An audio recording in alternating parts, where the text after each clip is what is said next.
Hello दोस्तों, स्वागत है आपके इस प्यारे से ब्यूटीफुल से channel study Guru with Pintu sir में। तो साथियों, आज हम लोग कक्षा 12 की गणित स्टार्ट कर रहे हैं। कक्षा 12 की गणित का ये भाग 2 होगा दोस्तों, जिसमें हम लोग समाकलन सीखेंगे। वैसे आप थंबनेल पर देख ही चुके हो ये कौन सी वीडियो होने वाली है। समाकलन के एक्सरसाइज 7.1 की वीडियो होने वाली है।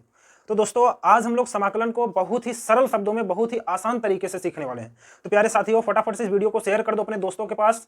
तो चलिए आज का लेक्चर स्टार्ट करते हैं। सबसे पहले तो समाकलन सीखने से पहले मैं आपको उसमें होने वाले कॉन्सेप्ट को बताएंगे। ठीक है दोस्तों, तो सबसे पहले हम लोग देख लेते हैं इसमें कौन कौन से कॉन्सेप्ट होते हैं। समाकलन जो बच्चा पहली बार देख रहा है, जो साथी पहली बार देख रहा है समाकलन, उसको भी हम सिखा करके छोड़ेंगे। बस वीडियो के अंत तक आप बने रहना दोस्तों। मैं आपको गारंटी ले रहा हूं कि आपको समाकलन बहुत ही सरल तरीके से समझ में आएगा। ठीक है, बहुत आसान शब्दों में मैं समझाने वाला हूं। तो प्यारे साथियों, फटाफट से शेयर कर दो अपने दोस्तों के पास। तो चलते हैं आज की वीडियो की तरफ। तो प्यारे साथियों, सबसे पहले आप समाकलन सीखने से पहले, समाकलन के सवालों को हल करने से पहले मेरी एक बात याद रखना, इसमें जितने फार्मूले हैं, फार्मूले को आपको याद करना पड़ेगा। ठीक है, ये दो ही चीज इसमें है, एक फार्मूला याद करना है, एक दूसरा तरीका सीखना है। बाकी सवाल बहुत ही सरल तरीके से लगते हैं और लगाने में भी बहुत मजा आता है दोस्तों, अगर आप इन दो तरीके से परिपूर्ण हैं तब। पहला क्या है? पहला मैंने आपको बताया फार्मूला याद करना है। दूसरी बात आपको याद रखनी है कि तरीका किस तरीके से लगेगा। तरीका बताना मेरा काम है, फार्मूला याद करना आपका काम है। तो प्यारे साथियों, आप फार्मूले को एक कॉपी पर, एक पेज पर लिख करके, जहां पर आपका स्टडी टेबल है, जहां पढ़ने बैठते हैं,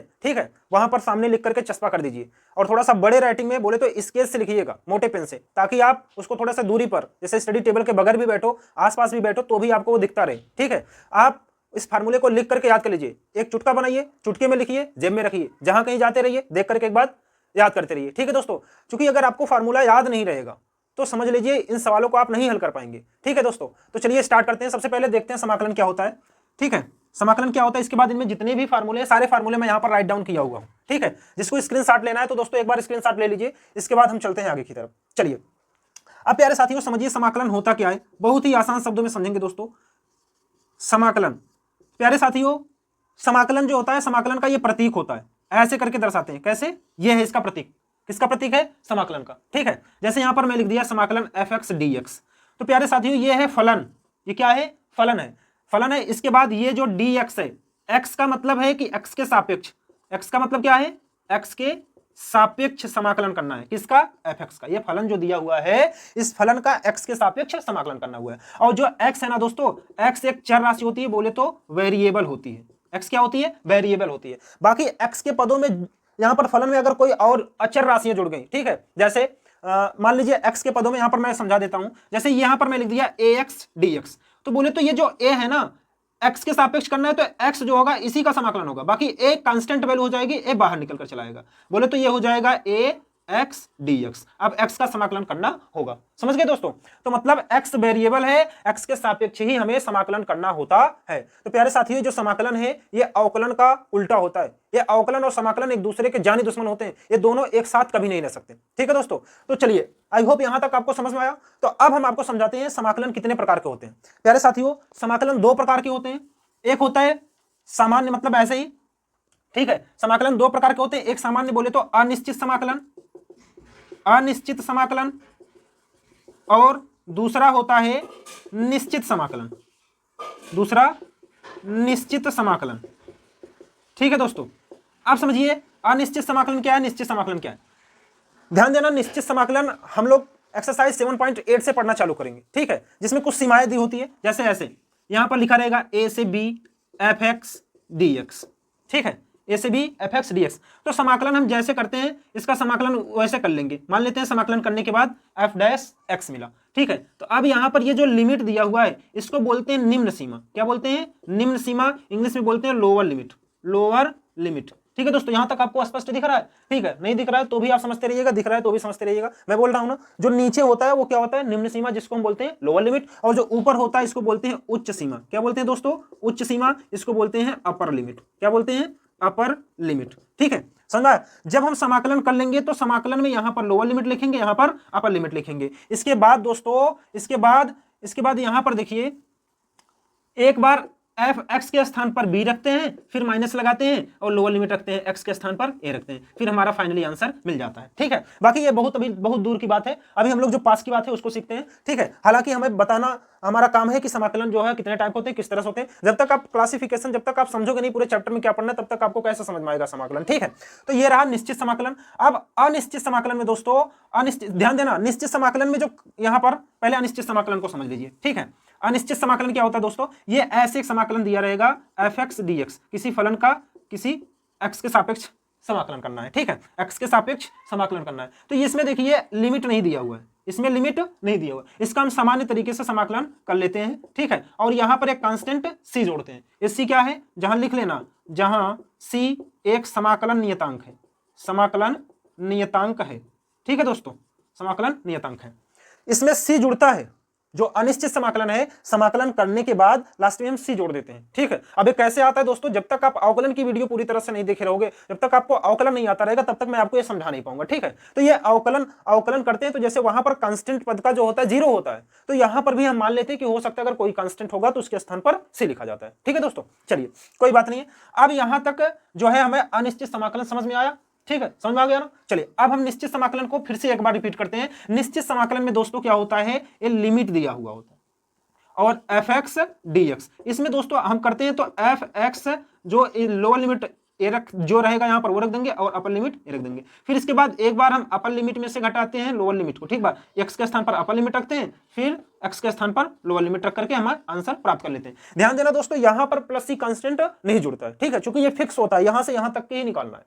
ठीक है, यहां पर कांस्टेंट नहीं जुड़ता है। चलिए अब हम चलते हैं एक्सरसाइज की तरफ। पहले एक्सरसाइज को सवालों को हल करने से पहले, एक्सरसाइज के सवालों को हल करने से पहले हम लोग देख लेते हैं इसमें फार्मूले कौन कौन से प्रयोग होने वाले हैं। तो दोस्तों सभी लोग फार्मूले को एक कॉपी में लिख लो। ठीक है, एक पेज पर लिख करके उस पेज को अपने जेब में डाल करके हर समय चलो। ठीक है, 2 दिन 3 दिन, जब तक आपको ना याद हो तब तक आप बार बार उस फार्मूले को देखते रहिए, याद करते रहिए। क्योंकि दोस्तों अगर आपको यह फार्मूला नहीं याद होगा इस चैप्टर का, तो आप मान के चलिए कि आप सवाल नहीं लगा पाओगे। ठीक है, तरीका तो मैं बता दूंगा, लेकिन जब आपको फार्मूला नहीं पता रहेगा तो कैसे लगाओगे। तो फार्मूला याद करना बहुत जरूरी है। तो दोस्तों देखिए पहला फार्मूला क्या है, x की पावर n dx बराबर x की पावर क्या होता है, n+1/n+1। अवकलन में क्या होता था कि जो घात होता था वो पहले गुणा होता था, इसके बाद घात में एक घटता था। लेकिन यहां पर देखिए घात में एक जुड़ गया और वो बटे में आ गया। ठीक है, वो क्या हो गया, बटे में आ गया। इसके बाद ध्यान देना दोस्तों, ये जो x की पावर n है -1 नहीं होना चाहिए, इसका घात जो है -1 नहीं होना चाहिए। ठीक है, -1 नहीं होना चाहिए, यहां पर मैं लिखा हुआ हूं। ठीक, चलिए इसके बाद दूसरा फार्मूला क्या है, dx का फार्मूला जो होता है क्या होता है, x होता है। जैसे अगर देखा जाए तो यहां पर जो सवाल पहले फार्मूले से बनेंगे वो ऐसे बनेंगे, x की पावर 3, x की पावर 5, x की पावर 1/2, इस टाइप के सवाल जो बनेंगे इस फार्मूले से हल हो जाएंगे। ठीक है, बाकी यहां पर जैसे कुछ नहीं है, एक है या कुछ नहीं है, ठीक है, तो इसका समाकलन क्या होगा, x होगा। इसके बाद cos x dx का समाकलन, cos x का समाकलन क्या होगा, sin x। इसके बाद sin x का समाकलन क्या होता है दोस्तों, माइनस cos x होता है। इसके बाद sec स्क्वायर x का समाकलन क्या होगा, tan x होगा। और cosec स्क्वायर x dx का समाकलन क्या होगा, cosec स्क्वायर x का समाकलन क्या होगा, माइनस cot x होगा। ठीक है, sec x into tan x का समाकलन क्या होगा दोस्तों, sec x होगा। और cosec x into cot x का समाकलन क्या होगा, माइनस cosec x होगा। ध्यान देना दोस्तों, यहाँ पर tan x का, वैसे आप किताब में देखोगे ना तो एक्सरसाइज के पहले सब सवाल दिए हुए, लेकिन ये तीन फार्मूले आप वहां पर नहीं देखोगे। ठीक है, ये 3 फार्मूले, लेकिन ये भी बहुत इंपॉर्टेंट है दोस्तों, आगे प्रश्नावली में इनका प्रयोग है। ठीक है, चलिए अब यहां पर समझिए, tan x का क्या होगा, log mod में sec x। इसके बाद cot x का क्या होगा, log mod में sin x। लेकिन यहां पर प्लस सी लगाना मत भूलना। ठीक है, जब आप सवाल हल कर लेना तो फाइनली आंसर में सी जरूर जोड़ देना। ठीक है, कांस्टेंट। और समाकलन sec x का क्या होगा, log mod में sec x plus tan x plus c। ठीक है, और समाकलन 1 अपान बोले तो dx अपान अंडर रूट में 1 माइनस एक्स स्क्वायर का क्या होगा, साइन इनवर्स x। दोस्तों ये सेम रहेगा, अगर आप माइनस में लिखोगे तो यहां पर क्या हो जाएगा, cos इनवर्स x हो जाएगा। ये दोनों देखिए एक तरीके के हैं। ठीक है, ये दोनों समाकलन एक तरीके के हैं, बस केवल यहां पर त्रिकोणमिति फलन बदलोगे तो चिन्ह क्या होगा, बदल जाएगा। बाकी समाकलन में देखिए दोनों सेम है। ठीक है, इसी प्रकार यहां पर देखिए दोस्तों, dx अपान 1 प्लस एक्स स्क्वायर का क्या होगा, tan इनवर्स x होगा। ठीक है, अगर हम यहीं पर इसका निकालना चाहे तो यहां पर माइनस cot इनवर्स x भी होता है। ठीक है, ये देखिए ये दोनों फार्मूले आपस में क्या है, सेम है।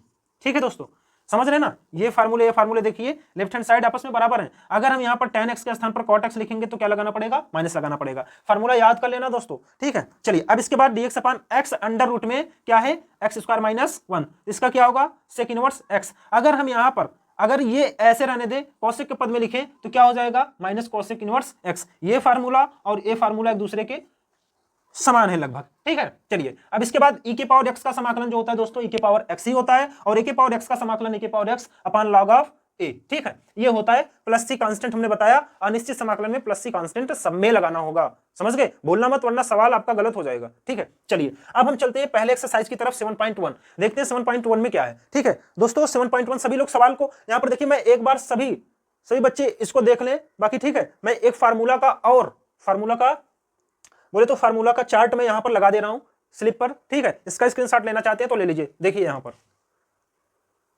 ठीक है दोस्तों। चलिए अब हम चलते हैं एक्सरसाइज की तरफ, एक्सरसाइज 7.1 की तरफ। हाँ दोस्तों, इस एक्सरसाइज में ध्यान देना, कहा हुआ है निरीक्षण विधि से हल करना। किससे? निरीक्षण विधि से। ध्यान देना, ये कभी पूछा नहीं है, कभी नहीं पूछा है, तो लेकिन हमारे सिलेबस में है तो हमें इसको लगाना होगा, हमें इसको सीखना होगा। दोस्तों क्या भरोसा इस बार पूछ ले, ठीक है, बोर्ड का कोई निर्धारित थोड़ी नहीं, उसके सिलेबस में है, आप कुछ नहीं कर सकते अगर पूछ लेगा, तो हमें सीख करके चलना है, एक एक टॉपिक को, सभी टॉपिकों को सीख करके चलना है, ठीक है दोस्तों। बाकी क्या पूछेगा क्या नहीं वो हम नहीं जानते, ना तो आप जानते हैं, बाकी सीखना हर एक टॉपिक को है, सवाल हर एक आपको आने चाहिए, ठीक है। चलिए बाकी दोस्तों ये समाकलन है, समाकलन को अगर आप अंत तक पढ़ लेंगे, पूरा मतलब समाकलन पढ़ लेंगे, तो आप देखेंगे कि एक सवाल के 2-3 कॉन्सेप्ट बनते हैं। आप चाहेंगे तो एक सवाल को 2-3 तरीके से लगा सकते हैं, ठीक है दोस्तों। तो जब आप पढ़े रहेंगे तभी, तो आप पूरे अंत तक जो है पढ़ लेना जरूर इस वीडियो के माध्यम से, और मैं आपको पूरा कंप्लीट समाकलन का सॉल्यूशन प्रोवाइड करने वाला हूं। तो चलिए देखिए सवाल नंबर 1 क्या कह रहा है दोस्तों। सवाल नंबर 1 यहां पर देखिए, सभी लोग सवाल दिख रहा होगा, ठीक है। सवाल नंबर 1 कह रहा है कि निम्नलिखित फलनों के प्रति अवकलज बोले तो समाकलन को ही बोलते हैं प्रति अवकलज, ठीक है। प्रति अवकलज का मतलब ये होता है दोस्तों अवकलन का उल्टा। प्रति अवकलज निरीक्षण विधि से ज्ञात कीजिए।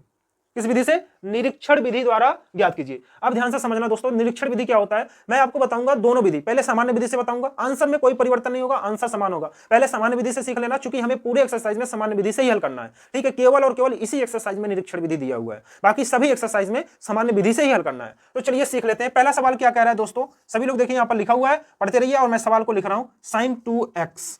क्या है? sin 2x को हल करना है।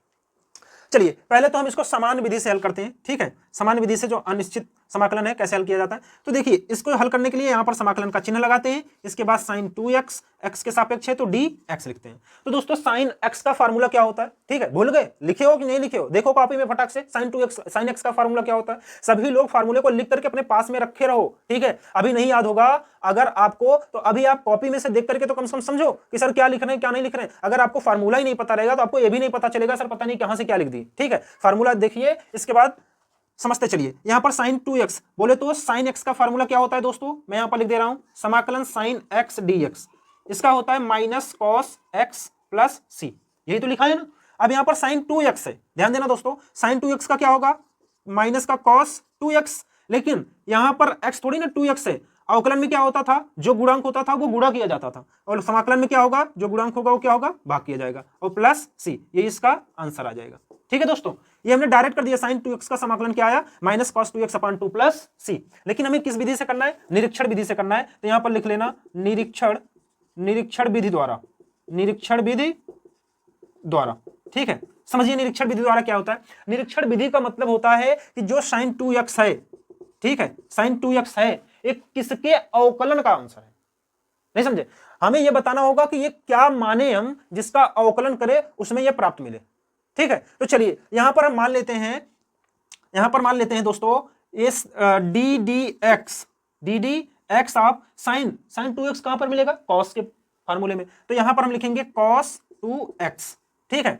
ddx ऑफ cos 2x बराबर क्या होगा, अब हम ये हल करके निकालेंगे sin 2x का मान, ठीक है। तो चलिए ddx ऑफ cos 2x का मान क्या निकलेगा दोस्तों, अगर निकालेंगे तो माइनस sin 2x, और यहां पर 2x है तो इसका गुणा हो जाएगा, अवकलन इसी तरीके से होता है, ठीक है।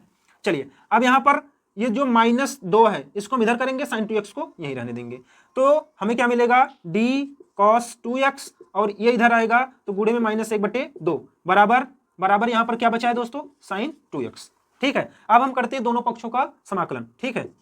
दोनों पक्षों में समाकलन लेने पर ध्यान देना दोस्तों, समाकलन और अवकलन एक दूसरे के जाने दुश्मन होते हैं, ये दोनों साथ कभी नहीं हो सकते, ठीक है, और दोनों साथ नहीं रहता। अगर यहां पर ये जो d है, d का मतलब अवकलन, यहां पर हम जब समाकलन लगाएंगे तो ये हट जाएगा, ये क्या हो जाएगा, हट जाएगा, समाकलन भी हट जाएगा। यहां पर क्या बचेगा, -1/2 cos 2x, ठीक है, बराबर यहां पर समाकलन लगा दिए। दोस्तों यहां पर ध्यान देना, इस dx को मैं इधर भेजा हूं, ठीक है, इस dx को मैं इधर भेजा हूं, तो यहां पर क्या मिल गया, sin 2x dx, ठीक है दोस्तों। तो यहां पर जब समाकलन हो गया तो यहां पर प्लस c जोड़ देंगे, ये इसका आंसर हो जाएगा, ठीक है। समझ में आया नहीं समझ में आया, कोई बात नहीं है, अभी हम और सवाल बताएंगे तो समझ जाना। अगर नहीं समझ में आया तो एक बार यहीं पर वीडियो को रोको, फिर से बैक करके इस सवाल को देखो, ठीक है, इस सवाल को दोबारा देखो, तब आपको समझ में आ जाएगा। दोस्तों देखिए, दोनों से आंसर में कोई परिवर्तन है क्या, आंसर में कोई परिवर्तन है नहीं ना, यहां पर भी -1/2 cos 2x आया हुआ है, यहां पर भी -1/2 cos 2x आया हुआ है। चलिए अब हम चलते हैं नेक्स्ट सवाल की ओर। ये पहला सवाल हो गया, ठीक है दोस्तों। दूसरा सवाल क्या कह रहा है, cos 3x, ठीक है, cos 3x को निरीक्षण विधि से हल करना है। दूसरा सवाल है cos 3x, ठीक है। अब इसको पहले हम सामान्य विधि से हल करते हैं, इसके बाद निरीक्षण विधि से। दोस्तों ध्यान देना, आगे जितनी भी प्रश्नावली है हमें सामान्य विधि से ही हल करना है, इसलिए हम दोनों विधि को लेकर के चल रहे हैं ताकि ये विधि आपका यही लगे हाथ क्लियर होता चले, ठीक है। चलिए अब यहां पर क्या करेंगे, cos 3x का समाकलन करेंगे x के सापेक्ष।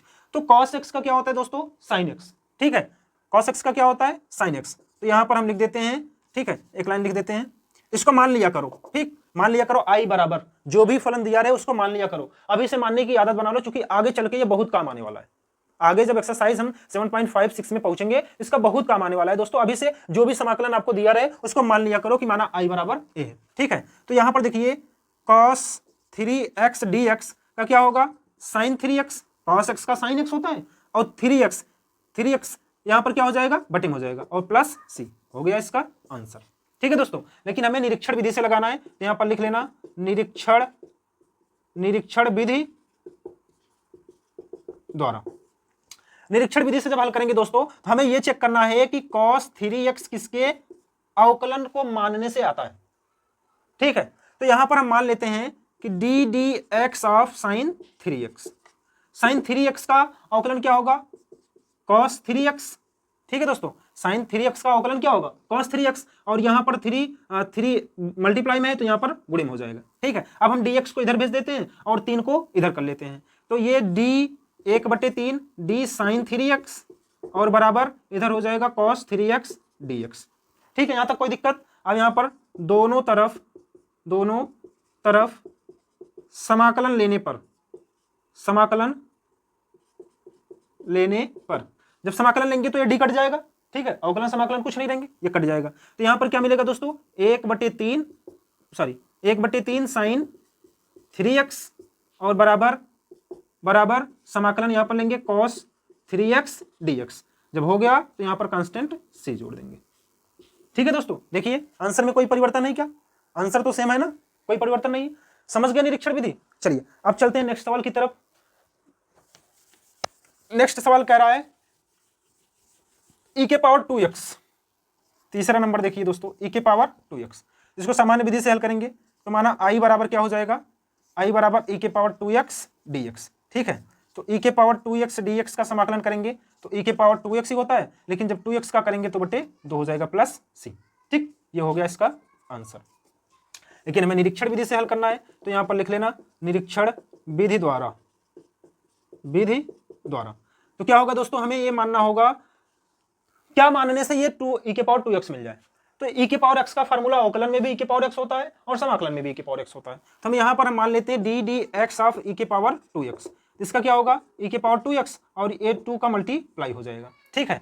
तो यहां पर हम 2 को इधर कर लेते हैं, dx को इधर कर लेते हैं, तो 1/2 d e⁻²x बराबर dx इधर जाएगा e⁻²x dx। दोनों तरफ समाकलन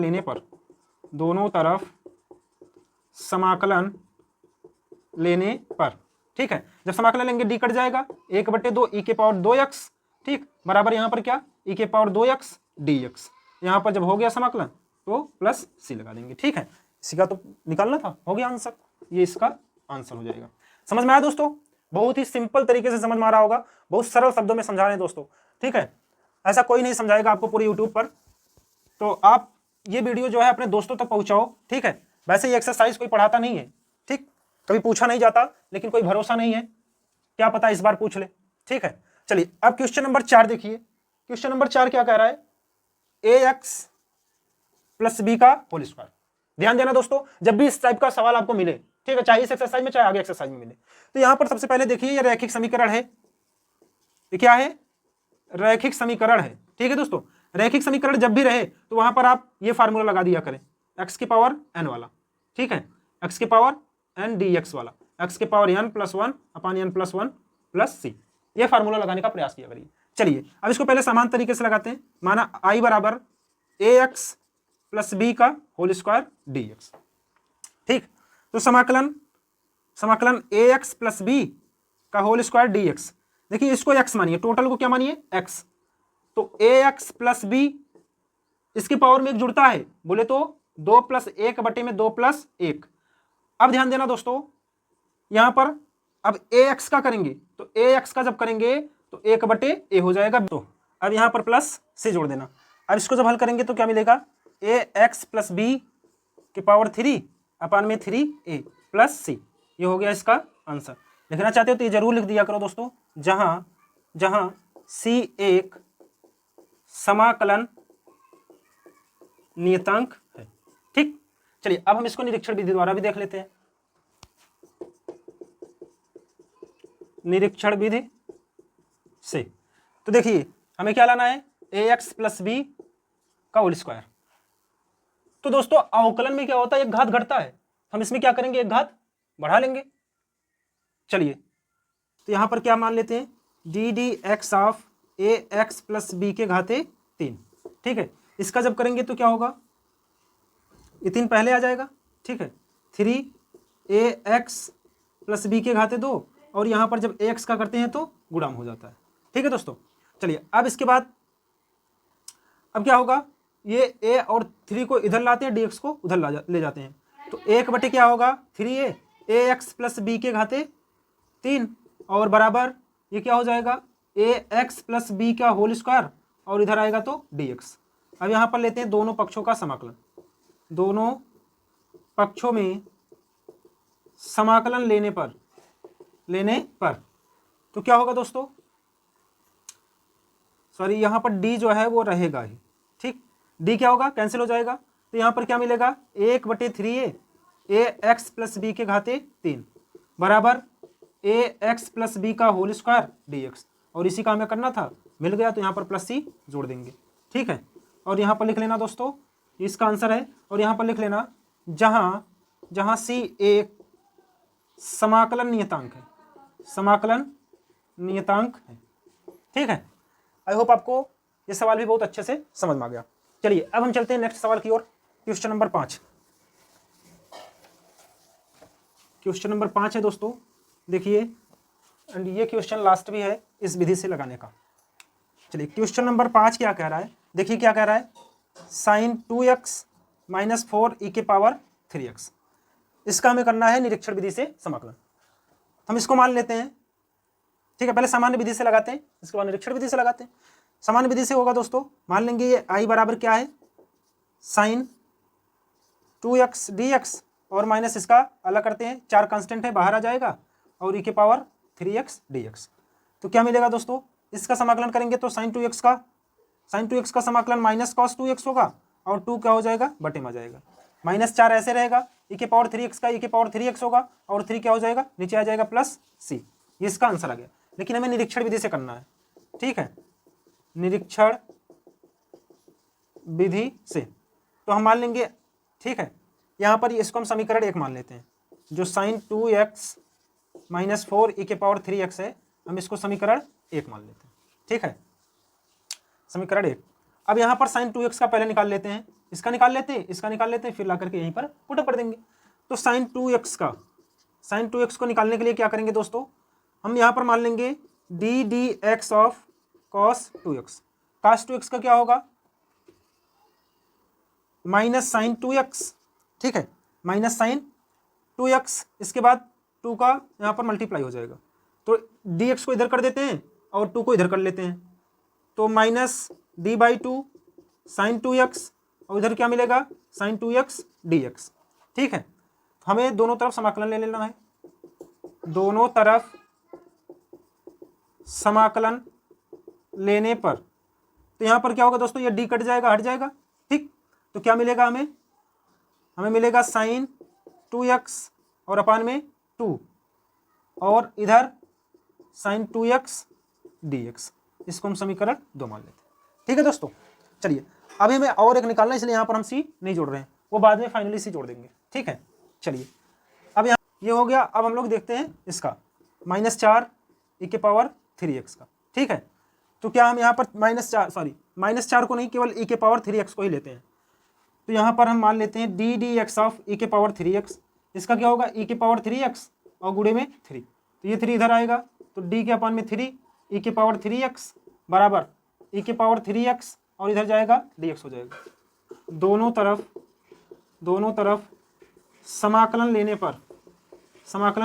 पर तो क्या मिलेगा, ये हट जाएगा d, तो यहाँ पर e⁻3x अपान में 3 और बराबर क्या होगा e⁻3x dx। ठीक है, इसको हम मान लेते हैं समीकरण 3। ठीक, अब यहाँ देखिए समीकरण 2 से और समीकरण 3 से इसका मान यहाँ पर मिला हुआ है और इसका मान यहाँ पर मिला हुआ है, ला करके समीकरण 1 में रख देते हैं। समीकरण 1 में समीकरण 2 व 3 से मान रखने पर तो क्या मिलेगा दोस्तों, यहाँ पर e⁻2x का स्थान पर क्या मिलेगा हमें, ये वैल्यू। ठीक है, -sin 2x अपान में 2 और ये -4 तो रहेगा, और इसके स्थान पर क्या e⁻3x का स्थान पर क्या रखेंगे e⁻3x और बटे में 3। ठीक है, यहाँ पर प्लस c जोड़ देंगे, ये हमारा फाइनली रिजल्ट मिल जाएगा। ठीक है दोस्तों, समझ में आया। यहाँ पर लिख देंगे जहां c एक समाकलन नियतांक है, हो गया इसका आंसर। समझ में आया दोस्तों, मैं आशा करता हूं कि बहुत ही सरल शब्दों में आपको समझा रहा हूं और आप भी बहुत अच्छे तरीके से सीख रहे हो। चलिए अब हम चलते हैं नेक्स्ट सवाल की ओर, क्वेश्चन नंबर 6। ठीक है दोस्तों, सभी लोग फार्मूला को लिख लीजिए और उसको लिख करके याद करिए फटाफट। ठीक है, इस चैप्टर में 2 ही चीज इंपॉर्टेंट है, एक फार्मूला और दूसरा तरीका। चलिए सवाल नंबर 6 क्या कह रहा है सवाल, 6 नंबर दोस्तों कह रहा है सवाल, समाकलन 4 e⁻3x + 1 dx। ठीक है, अब बहुत ही सिंपल हो गया है हमारा, केवल 5 तक उस विधि से लगाना था। ठीक है, अगर आपको नहीं समझ में आया तो वीडियो को बैक करके फिर से देखो। ठीक, जब तक आपको ना समझ में आए बैक करके देखते रहो। चलिए अब हम लोग सवाल नंबर 6 को देखते हैं। तो दोस्तों यहाँ पर देखिए, जब भी बीच में प्लस माइनस लगा रहे, बीच में क्या प्लस माइनस लगा रहे, तो हम इसका अलग से समाकलन कर सकते हैं। बोले तो हम इसको मान लेते हैं माना i बराबर, अब हम इसको अलग अलग कर सकते हैं। 4 कांस्टेंट है, ये बाहर आ जाएगा, e⁻3x dx और प्लस लगाएंगे यहाँ पर 1 dx। ठीक है, 1 का कोई मतलब नहीं है, dx ही रहने दो बस, dx। तो e⁻3x का क्या होगा e⁻3x और जब 3x का करेंगे तो बटे में 3 हो जाएगा, प्लस dx का क्या होता है x, यहाँ पर प्लस c जोड़ देंगे, ये हमारा आंसर आ गया। यहाँ पर लिख लेना जहां c एक समाकलन नियतांक है। ठीक है दोस्तों, ये फाइनली आंसर हो गया। अब नेक्स्ट सवाल क्या कह रहा है, क्वेश्चन नंबर 7 कह रहा है दोस्तों, x² 1 - 1 अपान x² dx। ठीक, समझते चलिए। सबसे पहले हम इसका अंदर गुणा कराते हैं, अंदर गुणा कराएंगे तो दोस्तों क्या मिलेगा, x² - x² इंटू 1/x²। ठीक, और dx, तो यहाँ पर हमें मिल जाएगा x² dx माइनस समाकलन x² से x² कैंसिल, dx का अंदर गुणा हुआ तो क्या हुआ dx। x² का हम यहाँ पर ये फार्मूला लगाएंगे दोस्तों, x के पावर n dx वाला क्या होता है, x के पावर n + 1 अपान में n + 1 + c। ठीक है, तो यहाँ पर 2 है, 2 में 1 जुड़ जाएगा 3, x के पावर 3/3 माइनस dx का क्या होगा x + c, हो गया आंसर। ठीक है दोस्तों, लिख लेना जहां c एक समाकलन नियतांक है। समझ में आया दोस्तों। चलिए अब चलते हैं नेक्स्ट सवाल की ओर, क्वेश्चन नंबर 8। ठीक है, वीडियो के अंत तक जरूर बने रहना दोस्तों, तभी आप सीख पाओगे।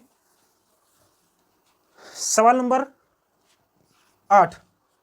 8 है दोस्तों, समाकलन ax² + bx + c dx।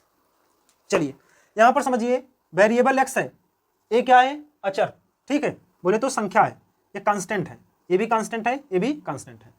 चलिए अब हम इसको अलग अलग कर लेते हैं। एक कांस्टेंट है, ये बाहर आ जाएगा x square D X, plus यहाँ पर बी कांस्टेंट है, बी बाहर आ जाएगा एक्स डी एक्स, और प्लस सी कांस्टेंट है, ये है डी एक्स बचेगा। ठीक है दोस्तों, कोई दिक्कत? कोई दिक्कत नहीं है। यहाँ पर करेंगे तो ए एक्स के पावर 3 हो जाएगा, फार्मूला वही लगेगा दोस्तों, एक्स के पावर एन डी एक्स वाला क्या होगा, एक्स के पावर एन प्लस 1 अपान में एन प्लस 1 प्लस सी। ठीक है, यही वाला फार्मूला लगेगा। तो 2 है, 2 के पावर में 3 हो जाएगा, बटे में 3 हो जाएगा, प्लस बी एक्स के पावर 1 है तो एक्स के पावर 2 और बटे में भी 2 हो जाएगा, प्लस सी डी एक्स का क्या होगा एक्स, यहाँ पर प्लस सी कांस्टेंट जोड़ देंगे, कैपिटल में लिख लेना। ठीक है, जहां सी एक समाकलन नियतांक है। ठीक है दोस्तों, समझ में आया? चलिए अब चलते हैं सवाल नंबर 9 की तरफ। देखिए सवाल नंबर 9 क्या कह रहा है दोस्तों, दिया है 2x स्क्वायर प्लस ई के पावर एक्स डी एक्स। अगर आपको फार्मूला पता है तो तरीका देख रहे हो कितना सिंपल है, बहुत सिंपल है। चलिए अब इसको करते हैं। तो 2 क्या है, कांस्टेंट है, ये बाहर आ जाएगा। ठीक है, X square D X plus E के पावर एक्स डी एक्स। ठीक है, अब 2x स्क्वायर का क्या होगा, एक्स के पावर 3 और बटे में 3 प्लस ई के पावर एक्स का ई के पावर एक्स ही होगा प्लस सी। ठीक हो गया आंसर, लिख लेना। जहां सी एक समाकलन नियतांक है, समाकलन नियतांक है। ठीक है दोस्तों, चलिए अब चलते हैं नेक्स्ट सवाल की ओर। सवाल नंबर 10।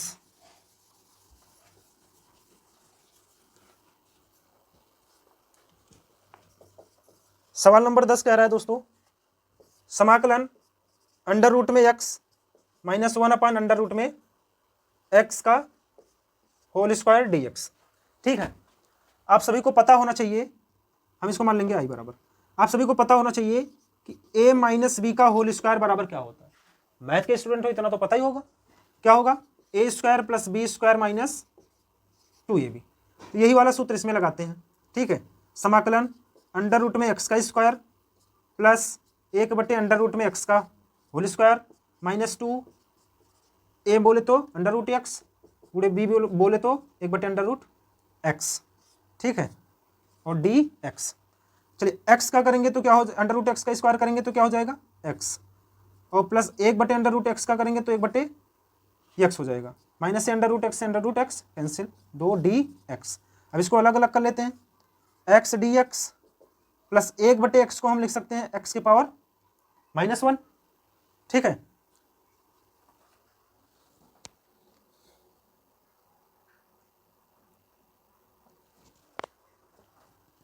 एक बटे एक्स को हम लिख सकते हैं e के पावर माइनस, या ऐसे रहने दो 1 बटे एक्स।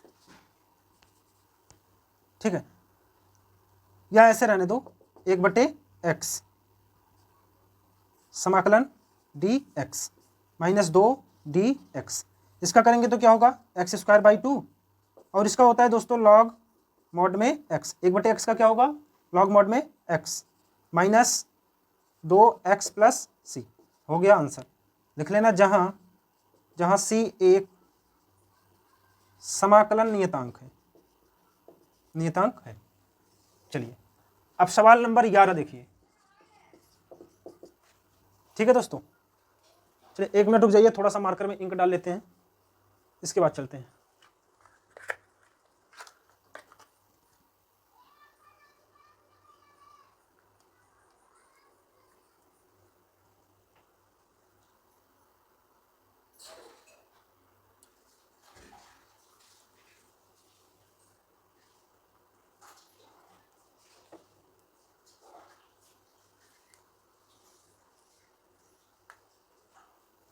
चलिए दोस्तों सवाल नंबर 11 की तरफ चलते हैं। देखिए सवाल नंबर 11 क्या कह रहा है, समाकलन x के power 3 plus 5x square minus 4 और अपान में x स्क्वायर dx। ठीक, चलिए ये सवाल है। सबसे पहले हम इसको अलग अलग कर लेते हैं। ठीक, अलग अलग कर लेते हैं, x के पावर 3 और बटे में x square dx plus 5 constant है, बाहर आ जाएगा x स्क्वायर dx, फिर माइनस 4 बाहर आ जाएगा, ये होगा dx अपान में x स्क्वायर। यहाँ तक तो समझ में आ रहा है ना। चलिए यहाँ पर 2 घात 3 घात, यहाँ पर 2 घात, क्या बचा यहाँ पर x dx प्लस यहाँ पर कैंसिल होकर के 5 और समाकलन dx -4, ये एक्स स्क्वायर को हम ऊपर कर देते हैं, x की घाते -2 dx हो जाएगा। ठीक, कोई दिक्कत?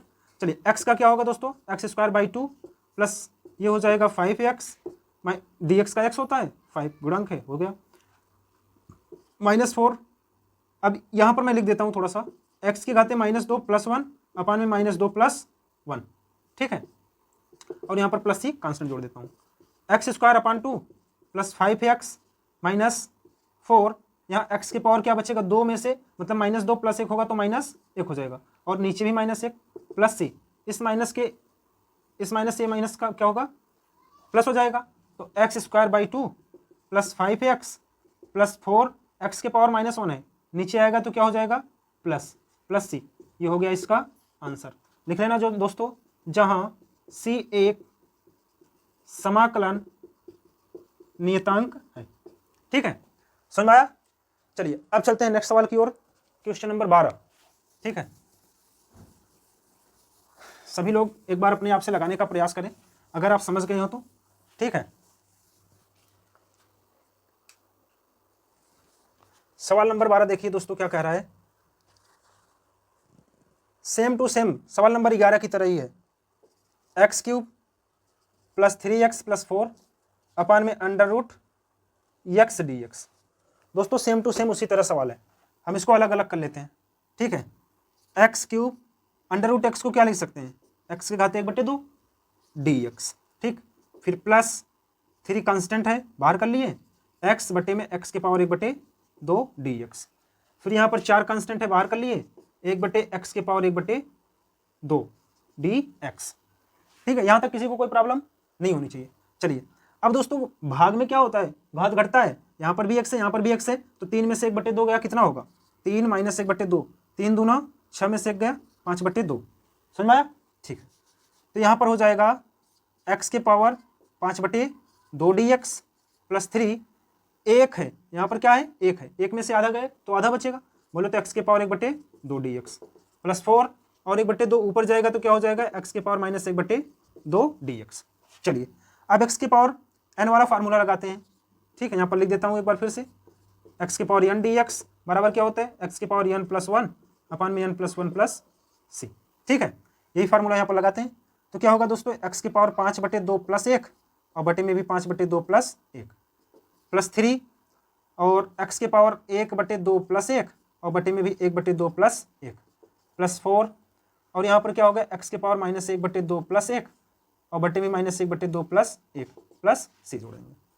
चलिए अब यहाँ पर देखिए, 2 × 1 = 2, 5 × 2 = 7, x की पावर 7/2 जो यहाँ पर आया वो यहाँ पर भी आएगा 7/2 प्लस 3 x की पावर 2 × 1 = 2, 1 3/2 और बटे में भी 3/2 आएगा प्लस दोस्तों यहाँ पर देखिए x की पावर, ये 4 ऐसे रहेगा, x की पावर 2 × 1 = 2, 2 में से गए 1, 1/2 अर्थात 1 में से आधा गए 1, 1/2 और नीचे भी क्या होगा 1/2 प्लस c।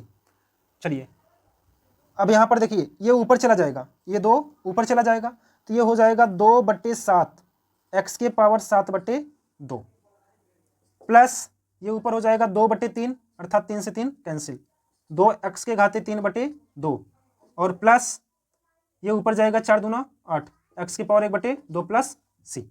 ठीक है दोस्तों, ये हो जाएगा इसका आंसर। यहाँ पर लिख लेना, जहां c एक समाकलन नियतांक है। ठीक, आई होप आपको समझ में आ गया दोस्तों, ये भी सवाल बहुत ही सरल तरीके से। ठीक है,